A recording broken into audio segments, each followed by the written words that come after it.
Assalamualaikum warahmatullahi wabarakatuh.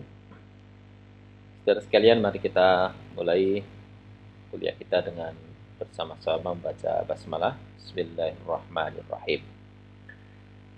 Baiklah, pada kesempatan pertemuan kali ini kita akan melanjutkan pembahasan kita dalam mata kuliah Agama Islam 1. Kali ini kita akan uh, membicarakan tentang rukun iman, keimanan ya di dalam Islam. Salah satunya adalah iman kepada kitab-kitab, ya, kitab-kitab Allah Subhanahu wa Ta'ala. Dari sisi pengertian, ya, secara etimologis, kata kitab adalah bentuk masdar dari kata kataba, ya, kataba. Kataba sendiri berarti menulis, ya, kata kerja.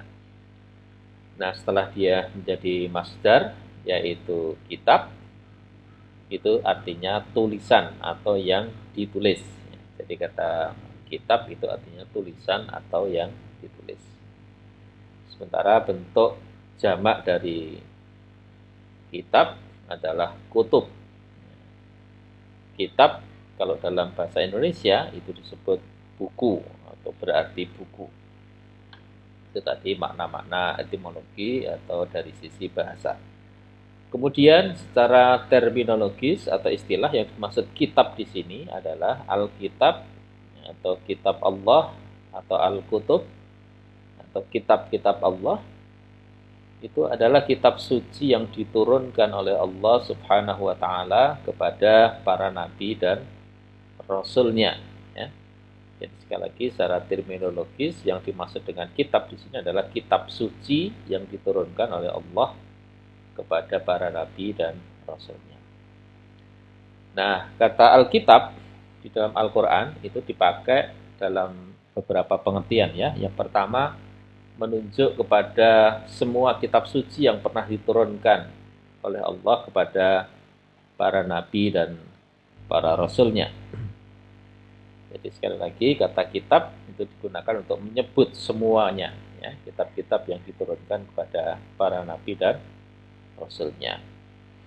Sebagaimana firman Allah, laisal birra an tuwallu wujuhakum qibalal masyriqi wal maghrib walakinnal birra man amana billah wal yaumil akhir wal malaikah wal kitabi wan nabiyyin. Ya, di sini ada kalimat wal kitabi, ini menunjuk kepada kitab-kitab suci, ya.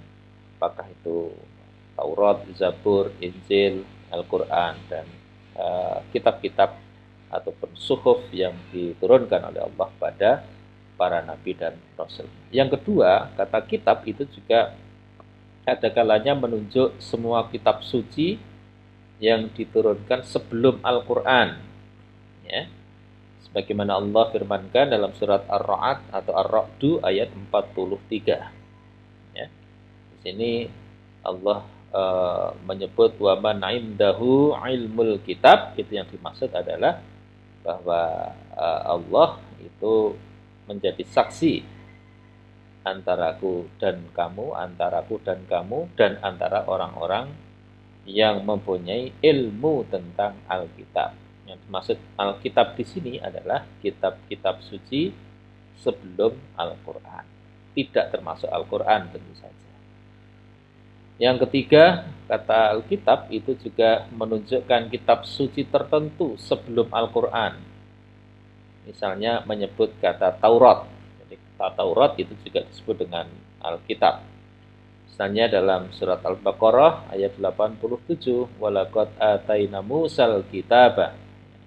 Dan sesungguhnya kami telah mendatangkan Alkitab yang disebut dengan Taurat kepada Musa. Jadi Alkitab di sini menunjuk satu kitab suci yang namanya Taurat, ya, yang diturunkan sebelum Al-Quran.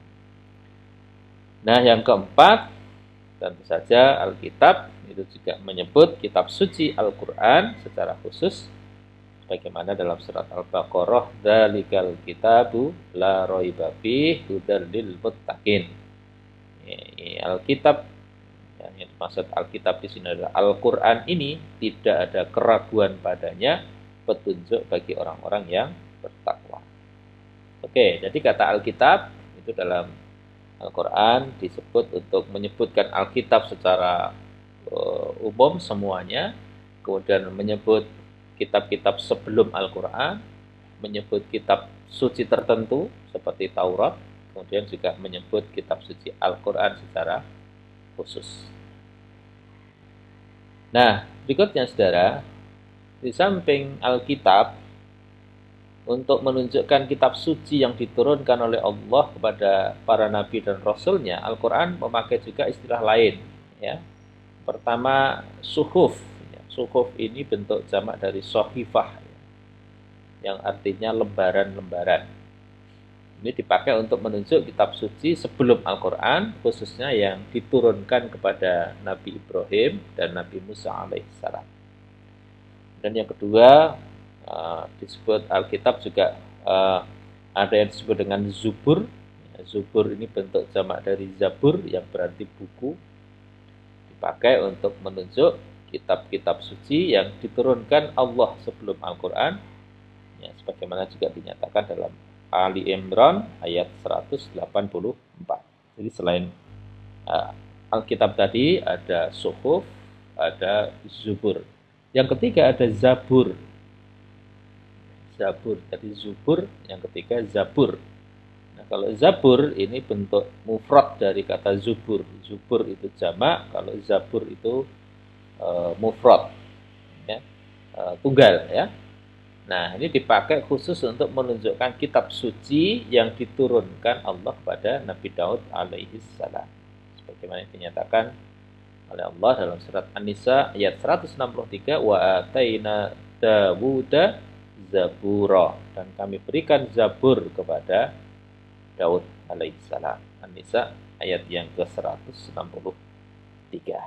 Jadi selain Alkitab, dalam Al-Quran juga disebut ada wahyu-wahyu yang diturunkan atau kitab suci yang diturunkan oleh Allah kepada para nabi dan rasulnya, ya, disebut dengan istilah Suhuf, Zubur, dan Zabur. Nah, saudara sekalian, kitab-kitab Allah yang diturunkan kepada para nabi dan rasulnya tadi tentu sebagai wahyu, ya, sebagai wahyu, kumpulan dari wahyu-wahyu Allah Subhanahu wa taala. Di mana kata wahyu secara etimologi adalah bentuk masdar dari kata auha. Nah, dalam bentuk masdar ia mempunyai dua arti. Pertama, al-khafa, yang artinya tersembunyi atau rahasia, dan yang kedua as-sur'ah, yang artinya cepat. Dinamai demikian karena wahyu itu adalah informasi rahasia, ya, cepat, khusus, yang diketahui oleh pihak-pihak yang dituju saja. Itu pengertian wahyu secara bahasa. Khofa, sur'ah. Nah, secara terminologis wahyu itu kalamullah, kalam Allah yang diturunkan kepada para nabi dan rasulnya. Kalamullah, firman Allah yang diturunkan kepada para nabi dan rasulnya. Ini dijelaskan oleh Manaqatan, ya, dalam mabahis fi ulumil Quran. Samping itu memang kata wahyu juga digunakan untuk beberapa pengertian yang ini kemarin juga sudah kita bahas dalam pembicaraan tentang malaikat, ya. Ya. Saudara sekalian, dalam wahyu dalam pengertian kalamullah tadi dikatakan bahwa kitab-kitab tadi adalah bentuk daripada wahyu, ya, yang diturunkan oleh Allah. Nah, wahyu dalam pengertian kalamullah itu diturunkan oleh Allah kepada para nabi dan rasulnya itu melalui beberapa cara, ya. Jadi wahyu dalam pengertian kalamullah, ya, bukan wahyu dalam pengertian yang selain itu diturunkan oleh Allah kepada para nabi-nabi dan para rasul-rasulnya itu melalui beberapa cara. Yang pertama, ada kalanya melalui mimpi yang benar, ru'ya shadiqah fil manam, ya, misalnya wahyu yang diterima oleh Nabi Ibrahim alaihissalam dalam mimpi untuk mengorbankan putranya Ismail, ya. Ya bunayya inni ara fil manam anni atbakhuha fangdur madza tara. Itu ayatnya begitu. Ya, jadi wahai anakku, sungguh aku telah bermimpi, aku menyembelihmu, maka pikirkanlah apa pendapatmu. Jadi Ibrahim bermimpi berkali-kali ya, bahwa dia menyembelih anaknya. Ya, itu salah satu cara ya, dengan cara bermimpi pada yang di turunkan oleh Allah, wahyu itu dalam bentuk mimpi kepada nabi dan rasul. Yang kedua, kalam ilahi atau firman Allah itu dari balik tabir min warail hijab. Seperti misalnya perintah salat fardu yang diterima oleh Nabi Muhammad SAW dalam peristiwa Isra Mi'raj itu dengan menggunakan cara Allah berbicara di balik tabir. Atau wahyu yang diterima oleh Nabi Musa di Bukit Tursina, Ten Commandment, ya, jadi 10 perintah Tuhan. Itu juga Allah bicara di balik tabir. Sebagaimana dijelaskan dalam surat Toha ayat 9 sampai 13. Yang ketiga, melalui malaikat Jibril alaihi salam, sebagaimana wahyu yang diterima oleh Rasulullah sallallahu alaihi wasallam. Baik wahyu-wahyu yang pertama ketika Rasulullah sedang bertahanus ya, di Gua Hira, tiba-tiba Rasulullah Muhammad didatangi sosok yang sangat menakjubkan karena konon malaikat Jibril itu menampakkan bentuk aslinya itu ketika menurunkan wahyu yang pertama Iqra itu ya, itu menampakkan bentuk aslinya, sehingga dalam riwayat dikatakan sayapnya itu membentang dari bumi sampai ke langit. Ada 600 sayap ya yang menghubungkan antara bumi dengan langit. Luar biasa berarti ya. Sehingga ketika Muhammad ketika itu melihat bentuk sosok yang asing baginya itu, dia ketakutan, sangat takut, sehingga dia menggigil ya, ketakutan, dan karena itulah kemudian dia begitu selesai lari ke rumahnya. Lari dengan begitu kencangnya karena rasa takutnya ya, sehingga sampai di rumah diselimuti oleh istri beliau Ibu Khadijah. Nah, itu malaikat Jibril turun memberikan wahyu. Nah, penurunan wahyu melalui malaikat ini berlangsung dengan dua cara. Pertama, ya, ada kalanya Jibril datang bawa wahyu seperti bunyi gemerincing lonceng ya, gemerincing lonceng yang amat keras dan memekakkan telinga. Atau yang kedua, dalam riwayat disebut Jibril datang membawa wahyu dengan memperlihatkan dirinya seperti seorang lelaki. Baik, kemarin ketika kita bahas tentang malaikat sudah saya jelaskan ya, suatu ketika Jibril mendatangi Rasulullah menampakkan dirinya sebagai seorang laki-laki yang tegap, yang berdiri dengan kokoh dan berpakaian putih ya. Nah, itulah 3 cara turunnya wahyu dari Allah kepada para nabi-nabi dan para rasul. Nah, berikutnya saudara adalah tentang kitab Al-Quran sebagai kitab Allah yang terakhir. Sebelum itu kita sampaikan sedikit tentang kitab-kitab Allah sebelum Al-Quran. Nah, sebagaimana kita ketahui bahwa sebelum kitab suci Al-Quran itu Allah telah menurunkan beberapa kitab ya, kitab suci ya kepada para nabi dan rasulnya. Sebutkanlah di sana ada kitab ya ada 5 yang disebut ya dalam Al-Quran, 3 dalam bentuk kitab yaitu Taurat ya, Zabur dan Injil, dan 2 dalam bentuk suhuf yaitu suhuf Ibrahim dan suhuf Musa. 3 dalam bentuk kitab yaitu Taurat, Zabur, Injil, dan 2 dalam bentuk suhuf yaitu suhuf Ibrahim wa Musa, suhuf Ibrahim dan Musa. Nah, kelima kitab suci tersebut disebutkan dalam Al-Quran ya. Nanti silakan dibaca di beberapa surat. Al-Maidah ayat 44 dan Al-Furqan ayat 35, kemudian surat Al-Isra ayat 55, kemudian Al-Hadid ayat 27. Di situ menyebut tentang kitab-kitab suci yang diturunkan Allah pada para nabi dan rasul, dan juga suhuf. Itu bisa Anda baca dalam surat Al-A'la ayat 18 dan 19. Nah, saudara sekalian, uh, uh, kitab suci yang disebutkan oleh Allah Subhanahu wa taala, ya, disebutkan pula kepada siapa diturunkan. Nah, sedangkan kitab-kitab suci lainnya yang diturunkan kepada para nabi dan rasul lainnya itu tidak disebutkan.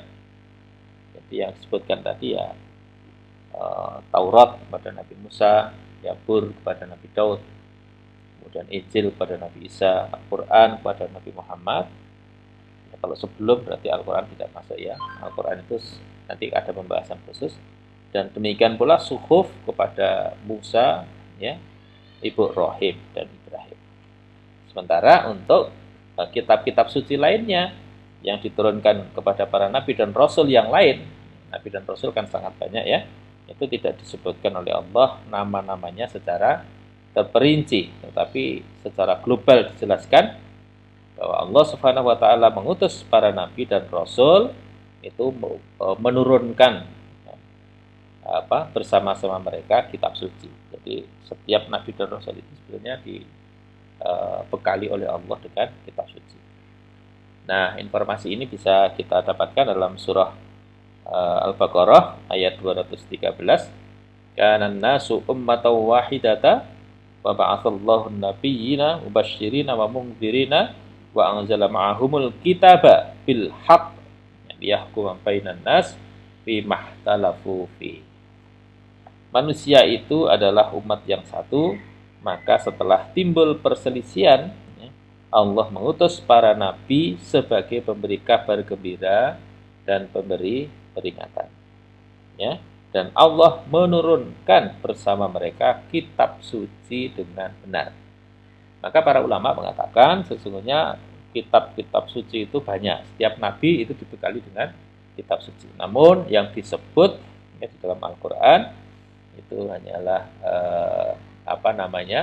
5 nabi ya. Jadi nabi Taurat itu kepada Nabi Musa, Injil kepada Nabi Isa, Zabur kepada Nabi Daud, kemudian suhuf itu kepada Nabi Ibrahim dan Nabi Musa. Nah, saudara sekalian, kitab-kitab Allah yang diturunkan sebelum kitab suci Al-Quran itu tidak bersifat universal seperti Al-Quran, tetapi hanya bersifat lokal ya, dan untuk umat tertentu saja, dan juga tidak berlaku untuk sepanjang masa gitu ya. Jadi catatannya bahwa kitab-kitab yang diturunkan oleh Allah kepada para nabi ya sebelum kitab suci Al-Quran itu tidak bersifat universal, tetapi hanya berlaku secara lokal ya, dan juga tidak berlaku untuk sepanjang masa. Oleh karena itu Allah tidak memberi jaminan ya terpelihara keasliannya atau keberadaan kitab-kitab tersebut sepanjang zaman. Ya, beda dengan Al-Quran. Sebagaimana Allah menjelaskan bahwa kalau Al-Quran itu Allah akan memberikan jaminan terhadap Al-Quran, akan keotentikannya akan terjaga.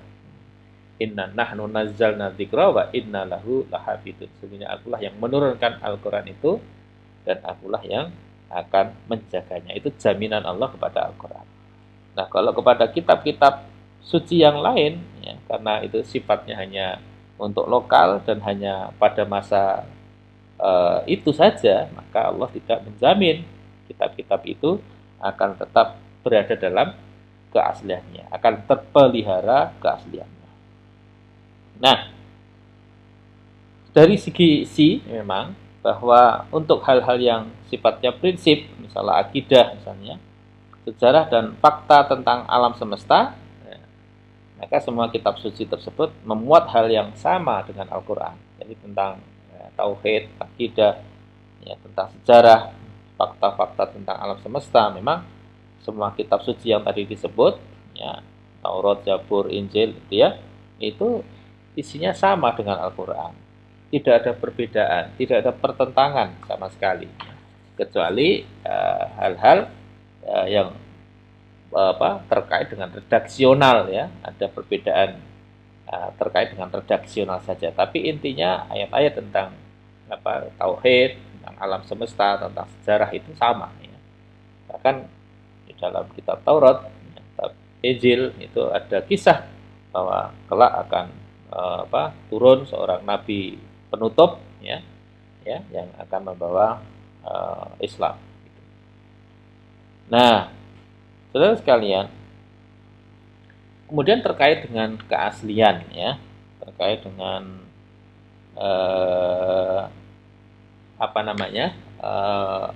keotentikan kitab-kitab suci sebelum Al-Quran, maka ada seorang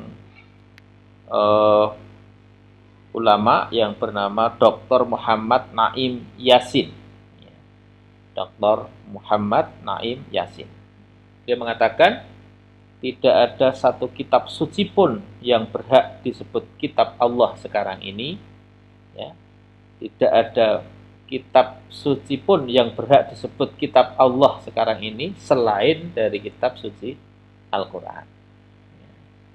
Jadi tidak ada satu kitab suci pun, ya, yang berhak disebut kitab Allah sekarang ini kecuali kitab suci Al-Quran.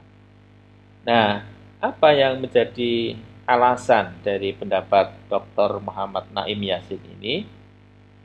Yang pertama, bahwa sampai sekarang ini, sampai hari ini, tidak ada satupun naskah asli dari kitab-kitab suci yang turun sebelum Al-Quran yang terpelihara sampai saat ini.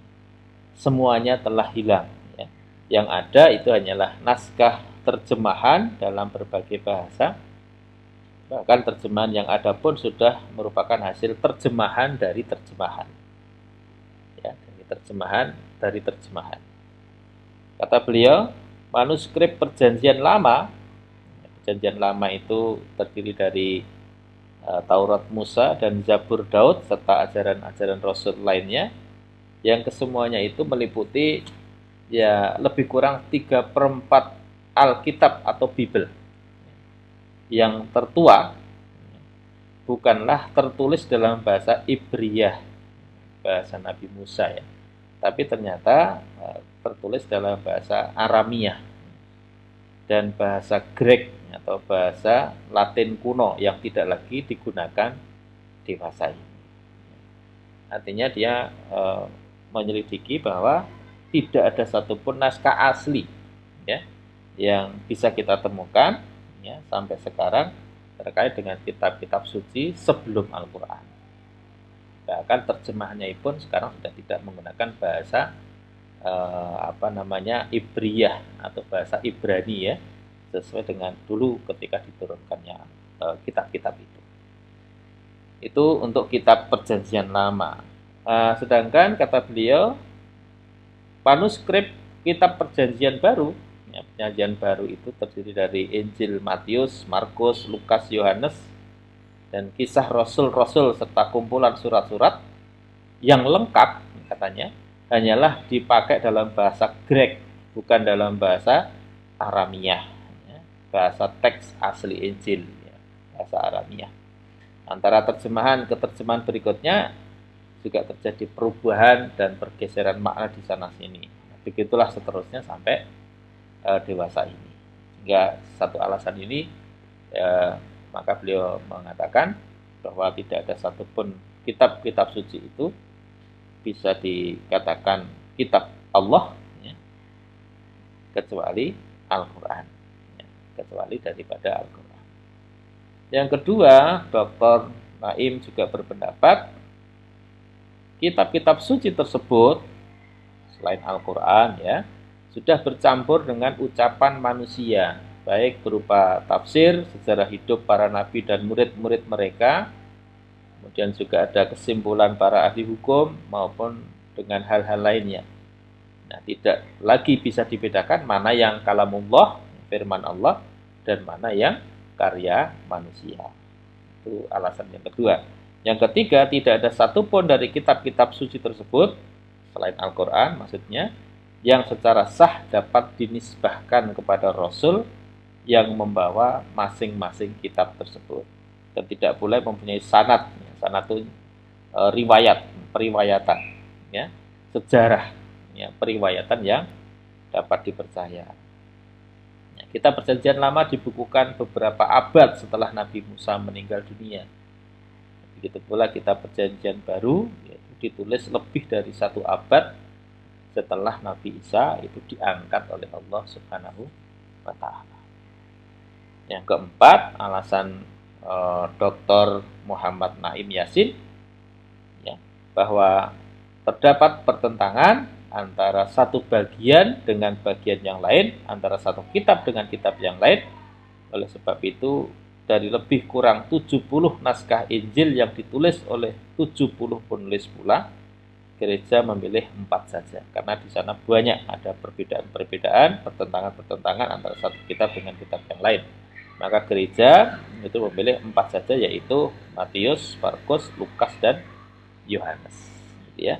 Bahkan antara Injil yang 4 ini pun terjadi pertentangan satu dengan yang lain. Ya, nanti silahkan kalau ingin lebih mendalami tentang ya kitab-kitab suci sebelum Al-Quran, itu bisa membaca buku kuliah akidahnya Profesor Dr. Yunahar Ilyas sebagai tambahan wawasan pengetahuan kita. Nah, saudara sekalian, berikutnya adalah Al-Quran, ya, sebagai kitab Allah yang terakhir.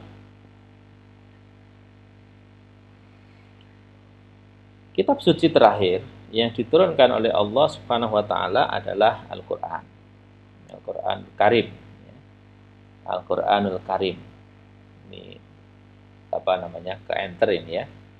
Di mana Al-Quran yang diwahyukan kepada Nabi Muhammad SAW dalam rentang waktu kurang lebih 23 tahun, ya, baik itu periode Mekah ataupun Madinah. Nah, secara bahasa Al-Quran itu artinya bacaan atau yang dibaca. Berasal dari kata qoro'a. Qoro'a itu artinya membaca, kata kerja, ya. Nah, Al-Quran sendiri itu artinya bacaan, ya, atau yang dibaca. Sementara secara istilah, terminologi, Al-Quran itu wahyu Allah Subhanahu wa Ta'ala yang diturunkan kepada Nabi Muhammad Sallallahu Alaihi Wasallam. Nah, di samping kata Al-Quran, ya, kitab suci terakhir ini juga dinamai dengan nama-nama yang lain. Ya, bisa Anda temukan di dalam Al-Quran, misalnya Al-Quran dinamai dengan Al-Kitab.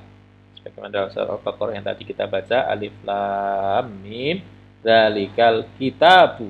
Ya, yang disebut Al-Kitab di situ adalah Al-Quran.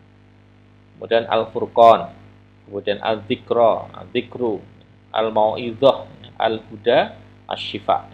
Itulah nama-nama lain dari Al-Quran. Nah, kemudian keutuhan dan keaslian Al-Quran. Nah, berbeda dari kitab-kitab suci sebelumnya yang tadi sedikit saya tambahkan, Al-Quran terjamin keutuhan dan keasliannya. Ya. Kenapa bisa demikian? Karena yang pertama, adanya jaminan dari Allah Subhanahu wa Ta'ala. Inna nahnu nazzalna dzikra wa inna lahu lahafidun. Allah sendiri yang menurunkan al-dzikra. Al-dzikra itu nama lain Al-Quran. Dan sesungguhnya Allah benar-benar memelihara Al-Quran. Itu alasan pertama, ya. Sehingga kenapa Al-Quran itu sampai hari ini masih terjamin keutuhan dan keasliannya. Yang kedua adalah di samping jaminan dari Allah, maka yang kedua adalah adanya usaha-usaha manusiawi yang dilakukan sejak zaman Rasulullah SAW oleh para sahabat, tentu saja di bawah bimbingan Nabi dan oleh generasi berikutnya dan oleh setiap generasi berikutnya sampai kita sekarang ini. Usaha-usaha itu dapat kita lihat antara lain yang pertama, Rasulullah sebagai seorang Nabiyil Ummi, ya, Nabi yang ummi, itu memang ketika diturunkan wahyu Al-Quran itu, Rasulullah selalu berusaha menghafal ayat-ayat Al-Quran yang diturunkan lewat malaikat Jibril itu. Bahkan belum lagi wahyu selesai disampaikan, oleh malaikat Jibril, beliau segera menggerakkan kedua bibirnya untuk menghafal. Bahkan hal ini ditegur oleh Allah, seraya Allah memberikan jaminan bahwa tanpa usaha pun Allah akan membuat Nabi itu bisa membaca, bisa hafal, dan bisa mengerti maksudnya. Tapi Rasulullah sendiri berusaha setiap wahyu diturunkan, ya, maka beliau berusaha untuk menghafalkan. Nah, bisa Anda lihat nanti dalam Al-Quran surat Al-Qiyamah ayat 16 sampai 16 sampai 19 ya. Di situ ada jaminan Allah bahwa Allah akan mengumpulkan di dada Nabi dan membuatmu pandai membaca. Ya, jadi sebetulnya tanpa usaha pun Allah akan membuat Nabi itu mampu membaca, mampu menghafal, dan mengerti, memahami maksud dari wahyu yang diturunkan itu. Tapi Rasulullah berusaha menghafalkan. Nah, bahkan Rasulullah Shallallahu Alaihi Wasallam mempergunakan sebagian besar malamnya itu untuk takarrub, mendekatkan diri ke hadirat Allah, melakukan sholat malam dan membaca Al-Quran dengan tartil. Nah, ini juga dikisahkan oleh istri beliau Aisyah radhiyallahu anha, bahwa Jibril alaihissalam itu selalu menguji Rasul pada setiap tahun untuk menyaksikan Rasul dalam bertadarus dan menghafal Al-Quran. Ya. Jadi Rasulullah sendiri berusaha terus-menerus untuk menghafalkan ayat-ayat yang difirmankan Allah kepada beliau, yang diwahyukan oleh Allah kepada beliau melalui malaikat Jibril. Kemudian, saudara, ini untuk menunjukkan betapa Al-Quran itu ya terjaga keasliannya, keautentikannya.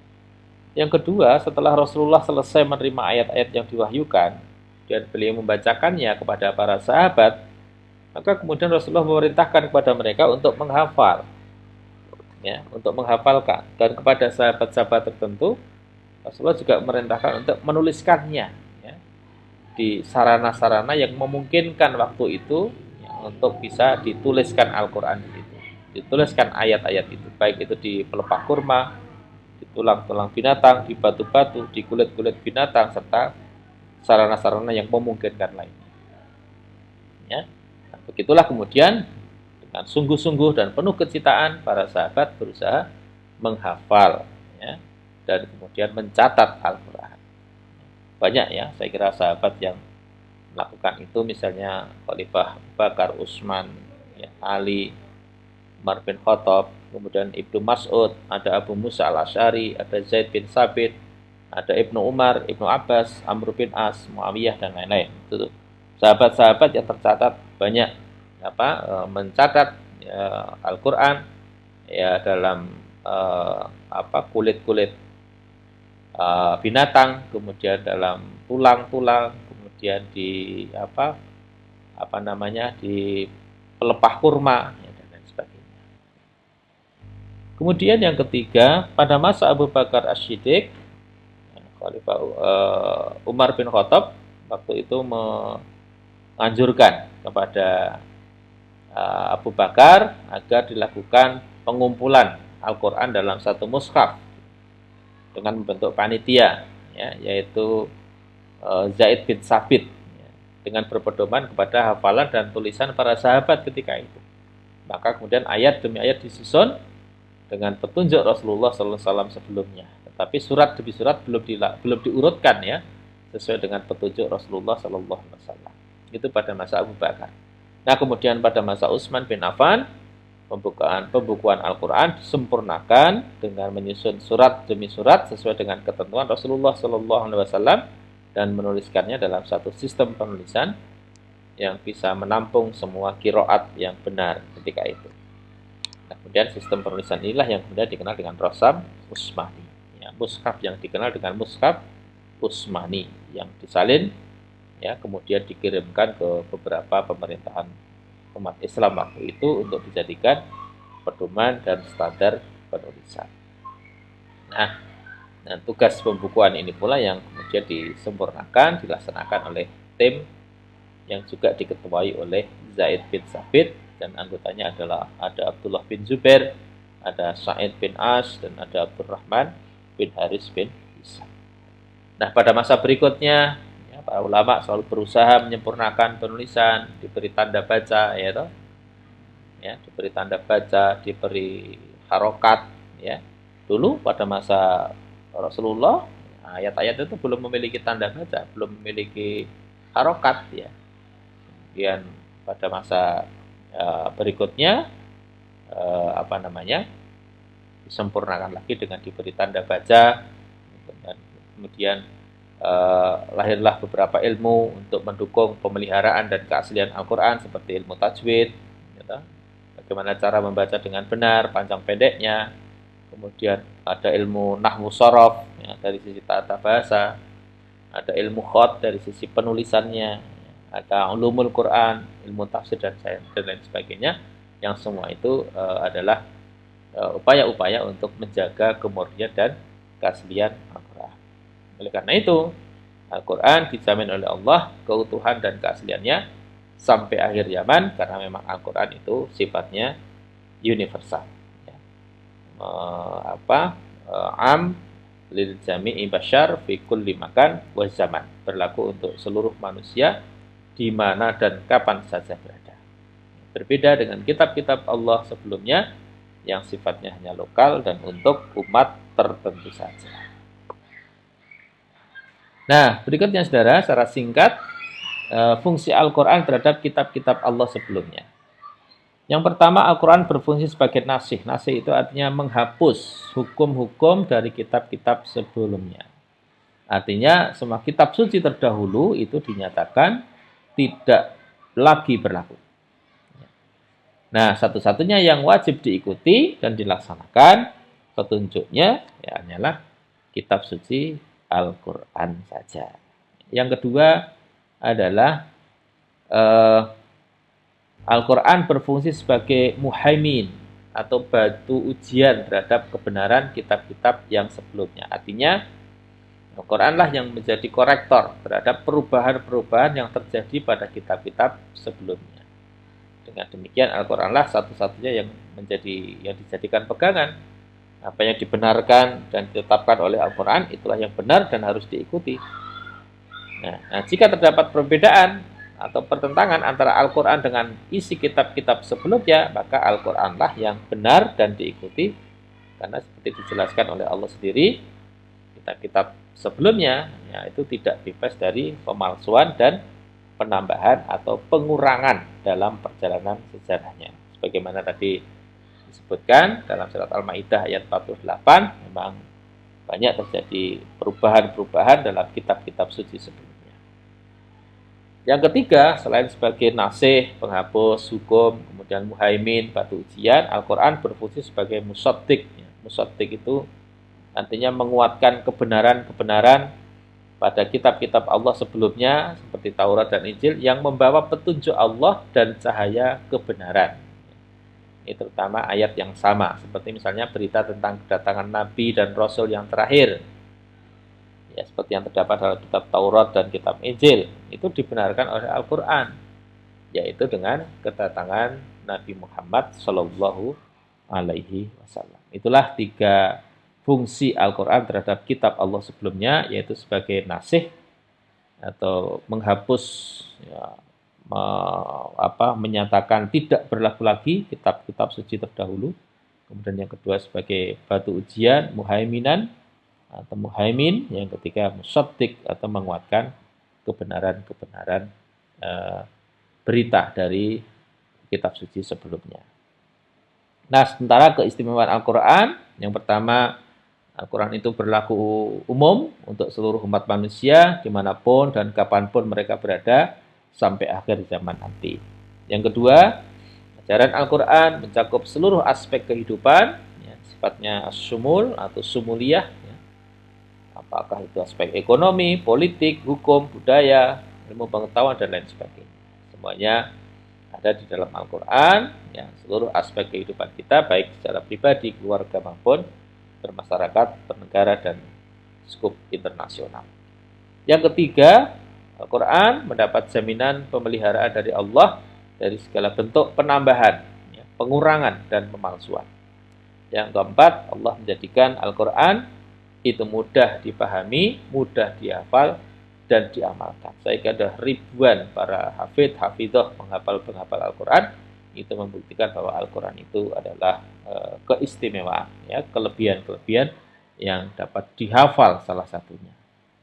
Yang kelima, Al-Quran berfungsi sebagai nasih, mansuh, ya, nasih atau penghapus, muhaimin, batu ujian, dan musaddiq, pembenaran terhadap kitab-kitab suci sebelumnya. Dan yang keenam, tentu saja Al-Quran berfungsi sebagai mukjizat bagi Nabi Muhammad SAW.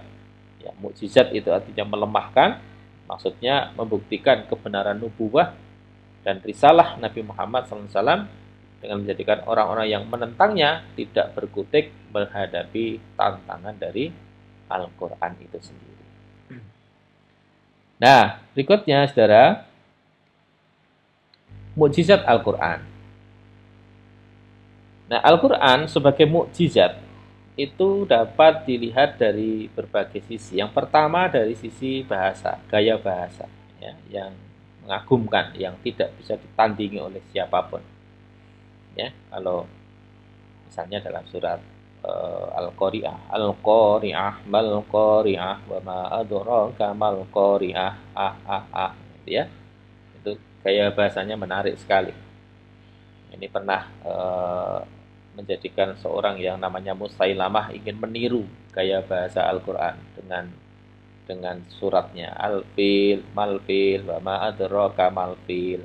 Mungkin gaya bahasanya ya bagus, il gitu ya. Tapi dari sisi makna ternyata ya jauh dari Al-Quran. Ya. Gajah, mal-Fil, tahukah kamu gajah itu? Wa ma adraka mal-Fil, tahukah kamu apakah gajah itu? Jadi kalau gajah dengan hari kiamat itu kan maknanya berbeda. Al-Qari'ah, hari kiamat. Mal-Qari'ah, apakah hari kiamat itu? Wa ma adraka mal-Qari'ah, tahukah kamu apakah hari kiamat itu? Kalimat hari kiamat itu kalau dibaca itu kan menggugah ya, emosi kita. Tapi kalau cuma gajah itu ya biasa saja.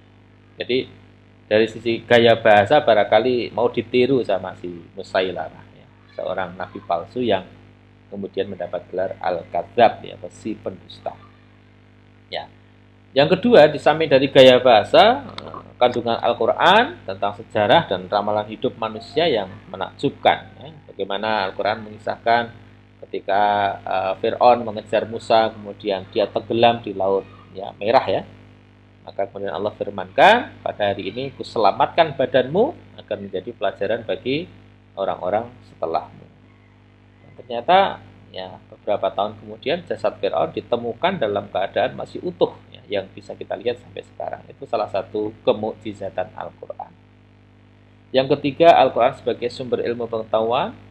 Yang keempat, sebagai pedoman seluruh kehidupan manusia. Yang kelima, ya, Al-Quran bebas dari kesalahan-kesalahan. Yang keenam, ya, penerima wahyu Al-Quran yaitu Nabi Muhammad itu seorang nabi yang ummi, ya, tidak bisa baca, tidak bisa tulis. Dan yang ketujuh, isi Al-Quran itu terpelihara dari usaha pemalsuan. Inilah kemukjizatan Al-Quran. Ya. Secara lebih lengkap bisa dibaca dalam bukunya Miftah Farid dan Agus Syihabuddin dalam judul Al-Quran Sumber Hukum Islam yang pertama. Ya, nanti bisa ada penjelasan tentang kemukjizatan Al-Quran. Nah, berikutnya yang terakhir, saudara, apa yang membedakan iman kita kepada Al-Quran dan iman kita kepada kitab-kitab suci yang lainnya tadi. Nah, seorang Muslim itu wajib mengimani semua kitab-kitab suci yang telah diturunkan oleh Allah kepada para nabi dan rasulnya, baik yang disebutkan nama dan kepada siapa diturunkan maupun yang tidak disebutkan, ya, pada nabi-nabi, ya, Adam, Nabi Idris, Nabi Nuh, Hud, ya, dan nabi yang lain. Itu kan kalau Allah menyebut bersama mereka juga diturunkan Alkitab, kira-kira gitu. Nah, kita wajib mengimani semua itu, baik yang kita kenal ada ya, Taurat, Zabur, Injil, Suhufi Ibrahim, wa Musa, dan juga yang lainnya. Kita meyakini bahwa memang Allah itu menurunkan kitab-kitab sucinya kepada para nabi dan rasulnya. Akan tetapi ada perbedaan konsekuensi keimanan antara iman kepada Al-Quran dan iman kepada kitab suci sebelumnya. Kalau terhadap kitab suci sebelumnya, maka seorang muslim hanyalah mempunyai kewajiban mengimani keberadaan dan kebenarannya tanpa kewajiban mempelajari, mengamalkan, dan mendakwahkan kandungannya. Karena kitab-kitab suci tersebut ya berlaku untuk umat dan masa tertentu yang telah berakhir dengan kedatangan kitab suci yang terakhir, yaitu Al-Quran. Maka Al-Quran ini berfungsi sebagai nasih, ya. Nasih itu tidak memberlakukan atau menghapus ya, keberlakuan kitab-kitab suci sebelumnya. Yang ketiga, jika ada hal-hal yang sama yang masih berlaku dan diamalkan, itu hanyalah semata-mata karena memang diperintahkan oleh Al-Quran, bukan karena ada pada kitab suci sebelumnya. Nah, sementara iman kepada Al-Quran itu membawa konsekuensi yang lebih luas, yaitu kewajiban kita untuk mempelajari, mengamalkan, dan mendakwahkannya, serta membelanya dari serangan musuh-musuh Islam. Ya, jadi itu ya perbedaan kita, kewajiban kita terhadap kitab suci sebelum Al-Quran dan kepada Al-Quran. Keduanya ada konsekuensi dan keduanya ada hal-hal yang mewajibkan kita melakukan atau tidak melakukan. Nah, yang terakhir, saudara, apa kemudian kewajiban seorang muslim terhadap Al-Quran? Ada beberapa. Yang pertama, mengimani bahwa Al-Quran adalah kitab Allah yang terakhir, yang berfungsi sebagai nasih, muhaimin, dan musaddiq bagi kitab suci sebelumnya. Yang kedua, mempelajari Al-Quran, baik tata cara membacanya ya, dengan ilmu tajwid dan qiraahnya. Ya. Maka di program Permata Pesantren Mahasiswa Al-Rahmah, ya, sajian wajib pertama adalah belajar membaca Al-Quran. Ya. Dan nanti setelah itu dilanjutkan dengan belajar ilmu tajwid. Dan yang ketiga, belajar tematik, ya, ayat-ayat Al-Quran tematik. Karena itu kewajiban kita mempelajari Al-Quran. Ya, kemudian mempelajari juga makna dan tafsirnya maupun ilmu lain yang berhubungan dengan Al-Quran, seperti ulumul Quran, ya, hadis, usul fikih, ilmu fikih, dan sebagainya. Yang ketiga, membaca Al-Quran sebanyak mungkin dan sebaik mungkin. Ya. Jadi kita juga diwajibkan untuk senantiasa membaca Al-Quran. Al-Muzammil ayat 4 nanti bisa Anda baca. Yang keempat, mengamalkan ajaran Al-Quran dalam seluruh kehidupan kita, baik sebagai pribadi, keluarga, masyarakat, bernegara, dan berkehidupan internasional, baik aspek politik, ekonomi, hukum, budaya, pendidikan, dan lain sebagainya. Ya, kita amalkan ajaran Al-Quran. Yang kelima, samping membaca, mengamalkan, juga mendakwahkan atau mengajarkan Al-Quran kepada orang lain. Nah, secara khusus membaca dan menghafalkan Al-Quran, ya, di samping ayat-ayat Al-Quran, Rasulullah juga bersabda, Iqra'ul Quran fa innahu ya'ti yaumal qiyamati syafi'an li ashabi. Bacalah Al-Quran karena ia akan datang pada hari kiamat sebagai pemberi syafaat bagi orang-orang yang membacanya. Ya. Jadi mari ya kita budayakan, kita biasakan setiap hari kita berinteraksi membaca Al-Quran. Bahkan penelitian terbaru menunjukkan bahwa membaca Al-Quran setelah maghrib dan setelah subuh itu akan meningkatkan kecerdasan. Ya. Ini penelitian ilmiah, belum lama ini dirilis dalam jurnal ilmiah, bahwa membaca Al-Quran setelah maghrib dan setelah subuh itu meningkatkan kecerdasan. Nah, ya, maka mari kita membacanya dengan niat lillahi ta'ala, karena Allah, karena itu bagian dari ibadah kita. Nah, di samping membaca dan menghafal, juga mentadabburi dan mempelajari Al-Quran. Nah, jadi Al-Quran itu, mentadabburi itu artinya memperhatikan dengan seksama, ya, dan dapat mengambil pelajaran. Ya, dan dapat mengambil pelajaran, diperhatikan dengan seksama dan kemudian diambil pelajaran. Itu namanya mentadabburi Al-Quran. Baik saudara sekalian, ini tema kita tentang Al-Quran. Mari kita sekali lagi ya, kaitannya dengan iman kepada kitab-kitab Allah, ya kita buktikan dalam pengamalan, yaitu senantiasa membaca Al-Quran, mempelajari Al-Quran, mengamalkan Al-Quran, ya, mentadabburi Al-Quran, dan kemudian mengajarkan Al-Quran kepada saudara-saudara kita yang lain.